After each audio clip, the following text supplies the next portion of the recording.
Petite vidéo d'introduction pour les pilotes de la CGL. Pourquoi il faut venir voler sur le Viper? Alors Guillaume, pourquoi? C'est un bon avion qui vole bien.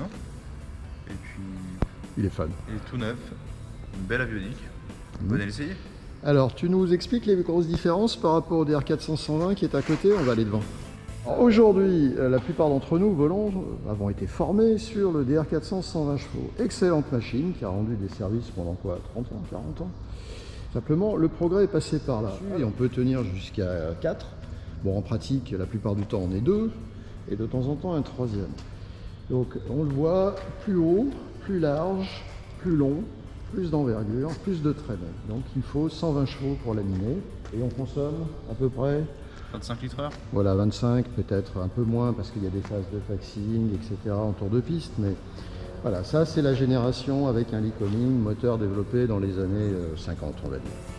Retour devant le Viper, on voit la différence, hein, c'est la même caméra réglée pareil, et c'est le même Guillaume étalon en hauteur. Donc on voit que la cellule est beaucoup plus compacte, moins haute, moins large, moins longue et moins d'envergure, donc moins de traînée. Du coup Guillaume, on a quoi comme motorisation là-dessus? On a 100 chevaux. 100 chevaux, et donc on fait avec 100 chevaux ce que l'on faisait avant avec 120, donc ça c'est le progrès, avec une cellule aussi qui est beaucoup plus légère. Là on a un max take-off de 600 kg, alors que le Québec Delta de mémoire c'est du 900 et quelques, max take-off.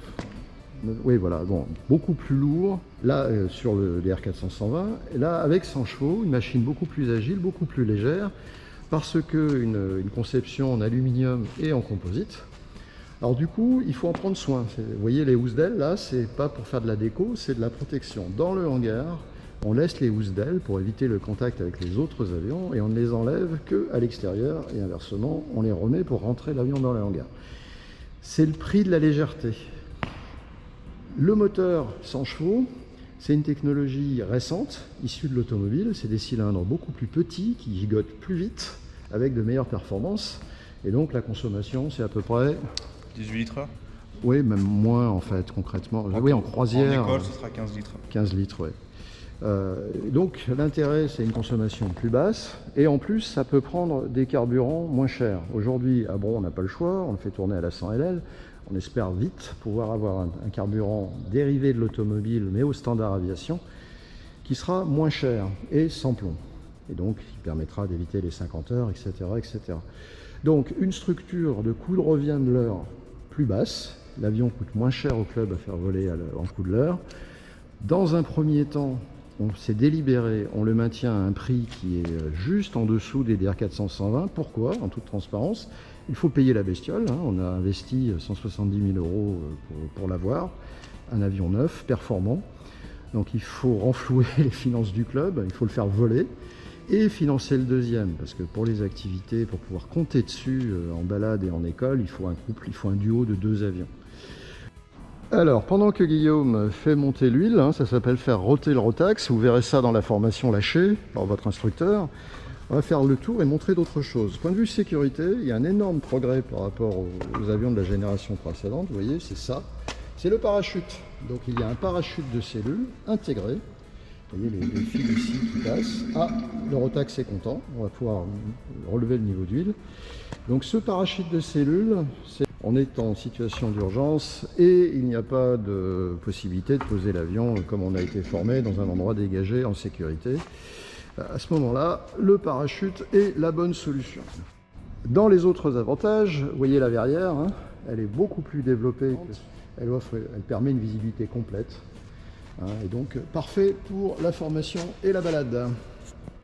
Autre avantage, avec la barre de traction, vous voyez, avec 2 doigts, on le manipule. Pas le raffut des licomies de fatigue à la fin de la journée, c'est pas mal.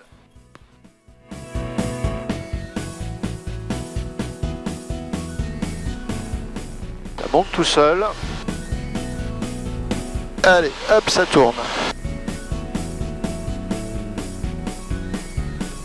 Qu'est-ce que c'est sympa. Approaching altitude.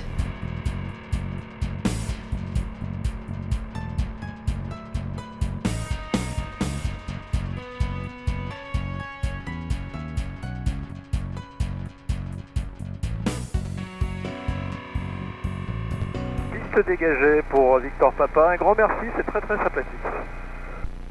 Quand on peut, ça fait toujours plaisir, Victor Altitude. Papa. Rappelez en sortie CT. Donc là, on est en vol tranquille, alors 4500 pieds, Kilo Tango Charlie Solo, 5000 tours. 36, autorisé atterrissage. On consomme 21 litres heure, mais là on avance bien, hein. Donc on va réduire un tout petit peu, il n'y a pas besoin. On est à 95 nœuds et on nous annonce une grande speed à 112. Vous touché dans ce Bon, il y a cas un peu de et vent. vous me rappellerez Sierra Bravo. C'est agréable et très belle visite, qu'est-ce que t'en penses Guillaume? C'est sympa, franchement, ça vole bien. Pour aller un peu dehors. En fait voilà, on fait avec 100 chevaux ce que l'on faisait avant avec 120 et la maniabilité et la visie en plus.